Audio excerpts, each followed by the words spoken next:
हाय viewers. चंद रोज़ से मैं ख़बरों में सुन रही थी कि लाहौर डूब गया, लाहौर में सैलाब आ गया।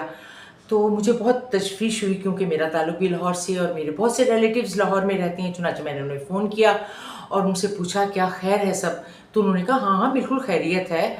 तो यहाँ पर मामूल की बारिशें हुई हैं और तो ऐसा कुछ भी नहीं है। फिर मैंने एक और रिलेटिव को फ़ोन किया और उन्होंने बताया कि मैंने सुना है कि लाहौर डूब गया है और ज़बरदस्त सैलाब है। तो उन्होंने कहा नहीं, बरसात में जैसे कि बारिशें हमेशा होती हैं वैसी ही हैं और तो कोई ख़तरे की बात नहीं है। तो मैंने अपने तौर पर फिर पता करवाने की कोशिश की तो मुझे पता चला कि सिर्फ़ वो आबादियाँ जो हैं वो डूबी हैं जो कि दरियाए रावी के करीब हैं या दरियाए रावी में जो हाउसिंग स्कीम्स बनाई गई हैं। तो ऐसे में ये बात सामने आई कि अब्दुल हलीम ख़ान जो कि वफाकी वज़ीर हैं, उन्होंने दरियाए रावी में एक housing scheme park view society के नाम से बनाई और जिसमें बहुत खूबसूरत घर तामीर किए गए और बहुत महंगे दामों ओवरसीज़ पाकिस्तानीज़ ने और पाकिस्तानियों ने वो ख़रीदे।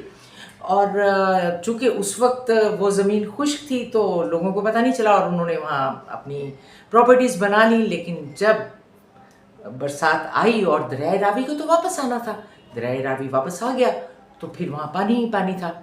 अब मैं आपको बताती चलूँ कि ये वो स्कीम है जिसके लिए इन्होंने इमरान खान की हुकूमत आने के बाद उनसे एनओसी मांगा था। इनका ख्याल था चूँकि मैं इमरान खान का करीबी साथी हूँ, पीटीआई के लिए मेरी बहुत सी खिदमात भी हैं, तो मैं जायज़ करूँ नाजायज़ करूँ तो इमरान खान को कोई एतराज़ नहीं होगा। लेकिन जब इमरान खान ने कहा कि मैं किसी इलीगल काम की इजाज़त नहीं दे सकता और ये जो 300 एकड़ आप अप्रूव करवाना चाहते हैं तो इसकी अप्रूवल आपको नहीं मिल सकती, इसके अलावा भी उन पर नैब के केसेस थे। तो चुनांचे ये इस जवाब की तवक्को नहीं थी अलीम खान को, तो वो गुस्से में आ गया और उन्होंने पार्टी छोड़ने का ऐलान कर दिया। उसके बाद उन्होंने नून लीग को ज्वाइन कर लिया। इमरान खान की हुकूमत जाते ही इन्होंने नून लीग से वो एनओसी ले लिया, अप्रूव करवा ली। दरियाए रावी के अंदर ज़मीन जो वाक़ई थी, जो किसी तरह भी जिसको अप्रूवल नहीं दिया जा सकता था, नून लीग को क्या फ़र्क पड़ता है क्या जायज़ है क्या नाजायज़ है। तो उसके बाद इन्होंने वहाँ हाउसिंग स्कीम बना ली और महंगे दामों प्लॉट्स और घर बेचने शुरू कर दिए।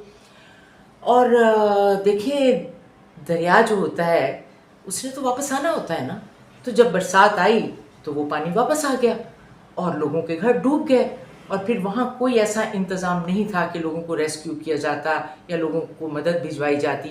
बस ये ऐलान कर दिया गया कि लोग महफूज मकामात पर चले जाएं। अब वहाँ पर मैंने बहुत सी वीडियोस सोशल मीडिया पे देखी जिसमें कई लड़कियाँ रो रही थी आंसुओं के साथ कि हम अपना घर छोड़कर यहाँ से जाना पड़ रहा है क्योंकि यहाँ बहुत पानी आ गया है और फर्स्ट फ्लोर में आ गया है तो सेकंड फ्लोर तक भी आ सकता है, तो हम यहाँ से जा रहे हैं। और इसके अलावा इतने मनाजिर मैंने देखे कि वो स्कीम जिसमें बड़े खूबसूरत ब्लॉग्स बड़े खूबसूरत नामों से इन्होंने बनाए हुए थे, वो सब के सब जो थे वो पानी में डूब गए। और अब जो है अवाम के सामने खुलकर हकीकत जो है अब्दुल हलीम ख़ान की सामने आ गई। हकीकत तो पहले ही पता थी लोगों को, लेकिन इस वक्त तो अल्लाह ताला ने उनका जो असली फेस था वो लोगों को दिखा दिया। और इमरान खान का वो जो बयान था वो बार बार अब चल रहा है सोशल मीडिया पर, जिसमें उन्होंने कहा कि मैं किसी सूरत अलीम खान को इजाज़त नहीं दे सकता था कि वो ये 300 एकड़ जो इन्होंने जगह ली है गैर कानूनी दरियाए रावी में, इस पर वो हाउसिंग स्कीम बनाए या कुछ भी बनाए। तो मैंने तो ये नोटिस किया है कि जिन जिन लोगों ने इमरान खान को नाजायज़ सताया, उसके साथ बददियानती करने की कोशिश की, अल्लाह ताला ने उसका असल चेहरा जो है वो लोगों को दिखाया और उसको ज़िल्लत की गहराई में धकेल दिया। आइए सुनते हैं इमरान खान का वो बयान। डिफरेंसेस आ गए।